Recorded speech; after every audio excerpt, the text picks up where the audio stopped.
The vision में आपका स्वागत है। मैं हूं जफ़र इकबाल। आज 1 जून है और पार्लियामानी इलेक्शन 2024 का आखिरी फेज़ आज मुकम्मल हुआ, जिसमें 57 सीटों के लिए आज वोट डाले गए और शाम 5 बजे तक 58% वोट पोल होने की खबरें मौसूल हुई हैं। और वहीं जम्मू कश्मीर में 6 फेज़ में ही इलेक्शन मुकम्मल हो चुका था। यूटीएफ जम्मू कश्मीर की 5 सीट्स और 1 सीट लद्दाख की, इन 6 सीटों पे इलेक्शन हुआ। और आज के दिन सारी एजेंसियां अपने अपने एग्ज़िट पोल दिखा रही हैं और ओवरऑल जो एग्ज़िट पोल है हिंदुस्तान का, उसमें कहीं ना कहीं बीजेपी को बढ़त सब दिखाते हुए, लेकिन अभी पूरे एग्ज़िट पोल आए नहीं हैं। इस एग्ज़िट पोल पे हम कल आपसे चर्चा करेंगे। लेकिन आज जो सबसे महत्वपूर्ण है, जो सबसे अहम है, जम्मू कश्मीर की 5 सीटों का एग्ज़िट पोल। जैसा कि हमने आपसे वादा किया था कि हम 8 तारीख को आपके साथ एग्ज़िट पोल शेयर करेंगे और आपको एग्ज़िट पोल में बताएंगे कि जम्मू कश्मीर की 5 सीटों पे किसकी किस्मत चमकने वाली है, किसकी किस्मत का सितारा चमकने वाला है और किसको जम्मू कश्मीर की जनता ने ताजपोशी करने का मन बनाया है और किसके सर पे सेहरा बांधा है। वहीं बात करेंगे लद्दाख की भी एक सीट, जिस पे कि काफ़ी क्लोज कंटेस्ट, और उसके बारे में भी आपको बताएंगे। और इन कुल जम्मू एंड कश्मीर और लद्दाख की कुल 6 लोकसभा सीटों के ऊपर हमारा एग्ज़िट पोल, जो हमारी टीम की अंत तक मेहनत है, जो हम लोगों ने एक रिसर्च करके आप लोगों के सामने रखा है। हमारा एग्ज़िट पोल गलत भी हो सकता है, ये 4 जून को पता लगेगा। लेकिन आज सबसे तेज़ और सबसे पहले जम्मू कश्मीर की 5 सीटों का एग्ज़िट पोल आपके सामने ये रहा। जम्मू कश्मीर की 5 सीटों का एग्ज़िट पोल, जिसमें से जम्मू कश्मीर की 5 सीटों में से एनसी 3 सीट पाती हुई, बीजेपी 2 +-1 और कांग्रेस यहाँ पे 0 +-1। बाकी डीएपी जम्मू कश्मीर अपनी पार्टी, पीपल्स कॉन्फ्रेंस और एआईपी सभी यहाँ पे 0 आउट ऑफ 5 सीट 0। और अब बात करें लद्दाख की, तो लद्दाख की एक सीट इंडिपेंडेंट कैंडिडेट के नाम होती हुई दिख रही है और यहाँ से इंडिपेंडेंट कैंडिडेट मोहम्मद हनीफा जान वो ये सीट ले जाते हुए दिख रहे हैं। तो लद्दाख की एक सीट इंडिपेंडेंट कैंडिडेट, 3 सीट्स पे एनसी +-1 और 2 सीट पे बीजेपी +-1 और 0 पे कांग्रेस है, लेकिन +-1 एक सीट जिसका कि ज़्यादा चर्चा है, कठुआ उधमपुर सीट, लाल सिंह ने काफ़ी टक्कर दी है और +- वहाँ ज़रूर हो सकता है। जम्मू की क्लियर सीट है कि वो जम्मू की सीट बीजेपी को जाती हुई। अब लद्दाख का हमने आपको बताया कि लद्दाख की एक सीट वो इंडिपेंडेंट कैंडिडेट मोहम्मद हनीफा जान, जो कि एनसी से मुंसलिक थे लेकिन बगावत की और इंडिपेंडेंट वहाँ पर खड़े हुए, और क्योंकि वो सीट इंडिया अलायंस में कांग्रेस के पास गई तो एनसी का कैंडिडेट वहाँ पे खड़ा नहीं हो सकता था, इसलिए उसने बगावत की और independent seat as a independent candidate वहाँ पे इलेक्शन लड़ा और आज वो जीतने की कगार पे खड़ा है। कारगिल लेह और कारगिल 2 डिस्ट्रिक्ट्स हैं लद्दाख लोकसभा सीट में और इनका कुल वोट जो है वो 1,84,803 कुल वोट्स हैं। और यहाँ पे कारगिल और लेह 2 बड़े डिस्ट्रिक्ट और दोनों का वोट पोलिंग आपको बताते हैं और इस का आंकलन करने की कोशिश करेंगे, आपको समझाने की कोशिश करेंगे कि लेह की सीट क्यों आज़ाद कैंडिडेट को हम देने, जो एग्जिट पोल में हम क्यों दे रहे हैं। तो लेह और कारगिल 2 डिस्ट्रिक्ट का कुल वोट 1,84,803 है, लेह में कुल 62.50% पोलिंग हुई और वहीं कारगिल में 71.45% पोलिंग हुई। एक अंदाज़ा इससे भी लगाया जा सकता है।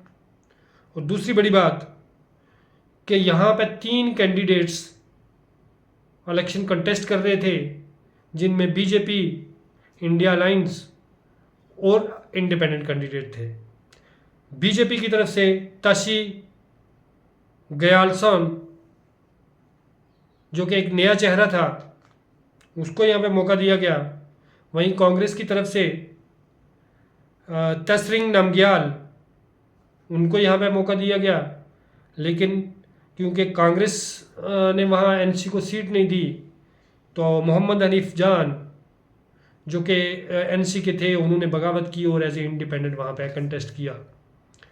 अब जो वोट शेयर कारगिल और लेह का है, उसका आकलन करें तो ये आपको साफ जाहिर हो जाएगा कि ये सीट क्यों मोहम्मद हनीफा जान की तरफ जा रही है।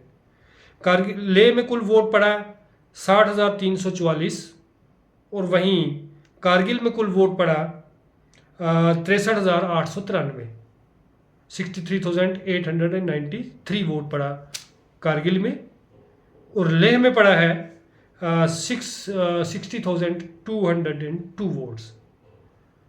तो लेह में चूंकि 2 कैंडिडेट बीजेपी और कांग्रेस आमने सामने हैं, और वहीं कारगिल का वोट ना बीजेपी साधने में कामयाब रही और ना ही इंडियन अलायंस वहाँ पे घुसा। तो इससे साफ जाहिर है कि लेह की सीट इंडिपेंडेंट कैंडिडेट को जाती है। लेकिन फिर से आपके सामने आज का हमारा ये एग्जिट पोल जम्मू कश्मीर के बारे में, जम्मू कश्मीर का एग्जिट पोल कहता है कि 5 सीटों में से 3 सीट एनसी और 2 सीट बीजेपी +-1। एनसी के प्लस माइनस के चांसेस कम हैं, बीजेपी के प्लस माइनस के चांसेस ज़्यादा हैं। एनसी प्लस माइनस अगर है तो श्रीनगर सेंट्रल वाली सीट वहीद अहमद परे अच्छा खासा उन्होंने वहाँ पे मुकाबला दिया था। अब देखने वाली बात ये रहेगी 4 तारीख को एनसी क्या 3 सीट का लेने में कामयाब रहेगी।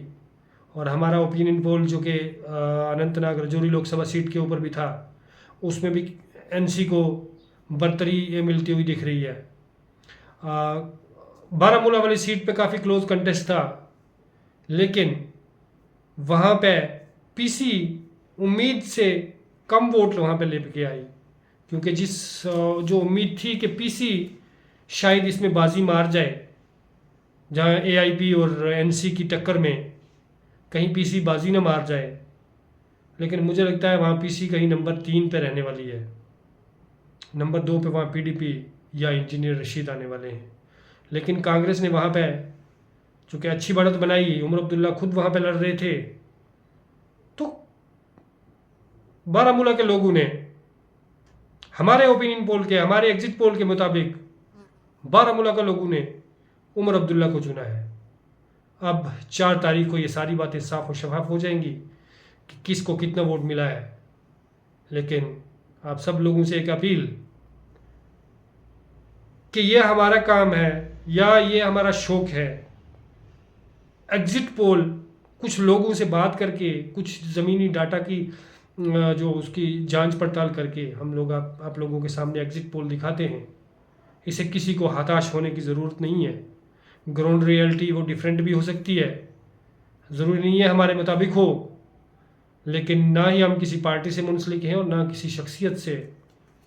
इसलिए हमारा काम है कि साफ शफाफ चीज़ें आप लोगों के सामने रखना। बुना बुझा के हम कोई चीज़ आपके सामने रखते नहीं हैं। अलबत्ता फिर भी अगर हमारे इस पूरे कार्यक्रम में, इस पूरे आंकलन में, इस पूरी प्रक्रिया में अगर किसी को कोई ठेस पहुंची हो तो हम माफ़ी चाहते हैं।